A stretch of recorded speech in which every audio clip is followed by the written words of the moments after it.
Continuing with our discussion on this shadow government that keeps critical information away from elected presidents, there have been several American presidents who have commented on this secret shadow government.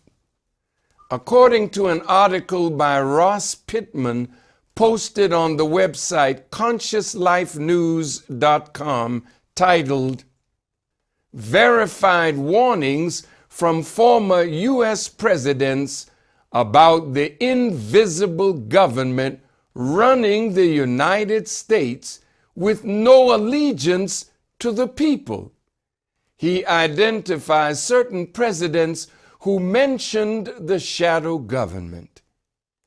In Mr. Pittman's article, he states that George Washington, the first president of the United States, wrote that the Illuminati want to separate the people from their government.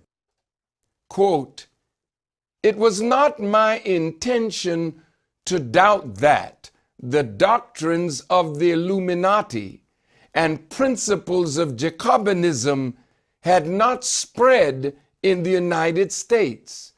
On the contrary, no one is more truly satisfied of this fact than I am. The idea that I meant to convey was that I did not believe that the lodges of Freemasons in this country had, as societies, endeavored to propagate the diabolical tenets of the first, or Illuminati, or the pernicious principles of the latter, the Jacobins, if they are susceptible of separation, that individuals of them may actually have a separation of the people from their government in view is too evident to be questioned." George Washington goes on to say that the Illuminati, as a group of highly intelligent, enlightened persons who wanted to separate the people from their government and their government from the people, but he never broke down who these Illuminati were. According to Wikipedia, Vernon Stauffer, who wrote a dissertation entitled "New England and the Bavarian Illuminati," published by New York Columbia University Press in 1918, indicates that Bavarian philosopher Adam Weishaupt is credited as the founder of the Bavarian Illuminati May 1st, 1776. Historically, the name refers to an Enlightenment era secret society. In subsequent use, Illuminati refers to various organizations claiming or purported to have unsubstantiated links to the original Bavarian Illuminati or similar secret societies, and often alleged to conspire to control world affairs by masterminding events and planting agents in government and corporations to establish a new world order and gain further political power and influence. Central to some of the most widely known and elaborate conspiracy theories, the Illuminati have been depicted as lurking in the shadows and pulling the strings and levers of power in dozens of novels, movies, television shows, comics, video games, and music videos.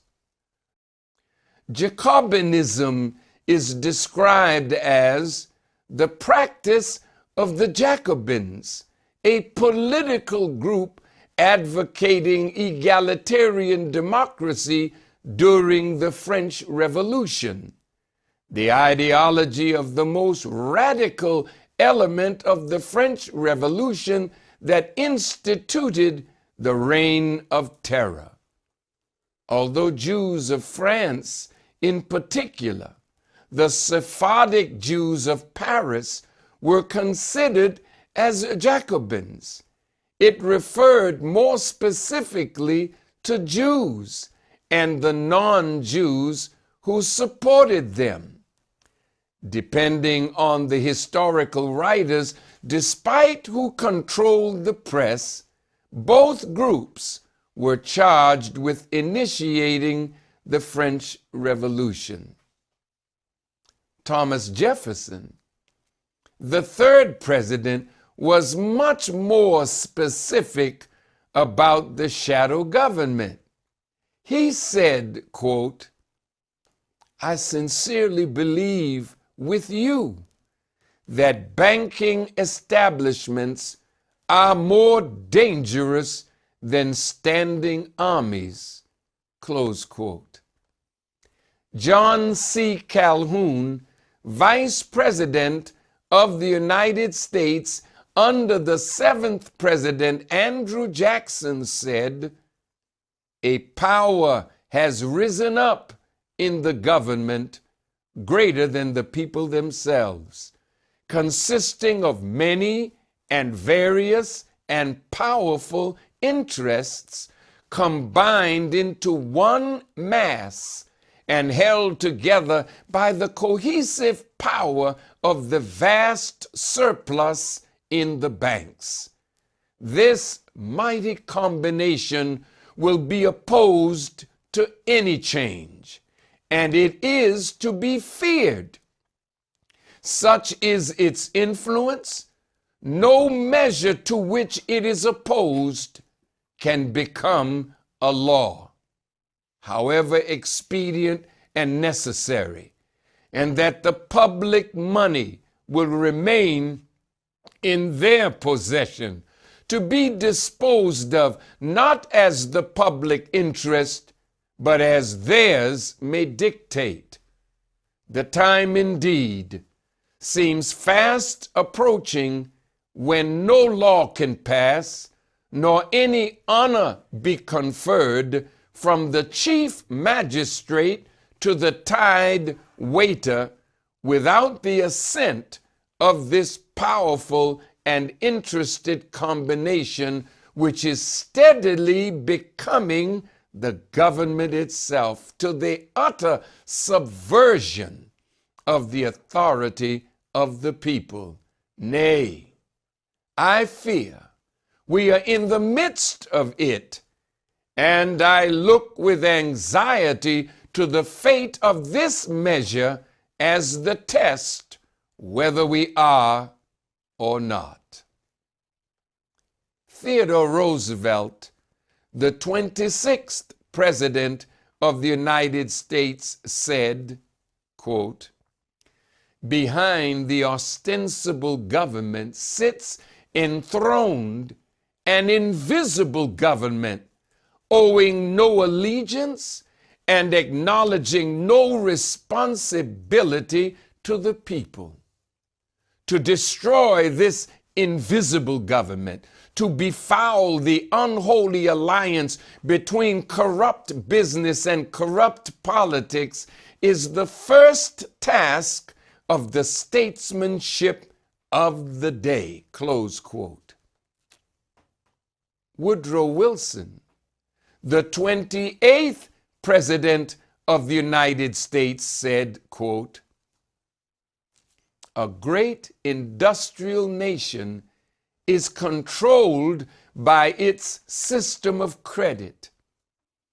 Our system of credit is privately concentrated. The growth of the nation, therefore, and all our activities are in the hands of a few men. We have come to be one of the worst ruled, one of the most completely controlled and dominated governments in the civilized world, no longer a government by free opinion, no longer a government by conviction and the vote of the majority, but a government by the opinion and the duress of small groups of dominant men. Since I entered politics, I have chiefly had men's views confided to me privately. Some of the biggest men in the United States in the field of commerce and manufacture are afraid of somebody, are afraid of something.